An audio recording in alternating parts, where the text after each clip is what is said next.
Hi, I'm Jerry Blitz, power plant instructor from Avtech in Seward, Alaska. And I am Justin Twomey. I'm a rural utility worker with the Alaska Energy Authority, and today we're going to demonstrate how to do an oil change in the Clark's Point module. First, we're going to turn this off and lock the engine out, and then we're going to head out to the engines. All right, now that we have this engine shut down and locked out so it won't start, what we do to change oil in the engine, the first thing is to open the drain for the crankcase oil to allow the oil to drain.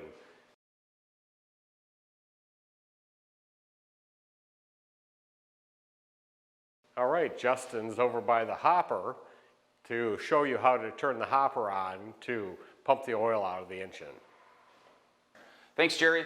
So the first thing we're going to do is flip this switch and then put the timer on, and the oil is going to pump out of the crankcase and into here, and you'll open this up and put your old oil filter in here to drain the oil out. And back to Jerry. Since Justin has completed draining the oil into the hopper, we can go about changing the oil filter now. What we do is we remove the old filter.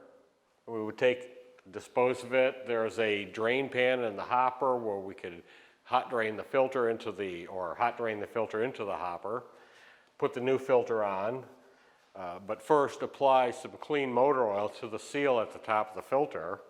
Next, we would loosen the fill cap, pour the correct amount of oil into the crankcase. Ensure that we've closed the valve for our crankcase drain. Then we would go back to the control room, start the engine up, monitor for correct oil pressure to come up, then shut the engine down so we can come back in and recheck the level of oil in the crankcase.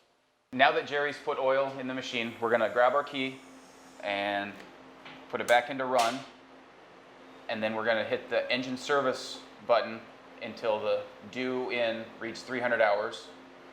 And after it does, it takes about 5 seconds, we'll hit the alarm reset button, and then we're going to turn our idle switch to idle, put it in manual, and then hit the start button, run for about 3 minutes, and then hit this red stop button and go back out and check the oil. Since Justin started the engine up and checked for oil pressure, made sure we've checked for any leaks, we've now shut the engine back down. What we need to do is let all the oil drain back to the crankcase. What we're going to do is we're going to take the dipstick and we're going to recheck the oil level just to ensure that we got the correct amount in there.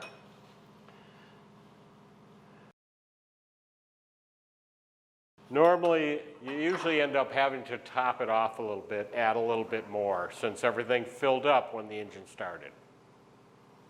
Put the cap back on, put it back in auto mode, we're ready to go. Now that Jerry's topped off the engine oil, we're going to come back and we're going to put it in auto. And that is how you change the engine oil in the power plant.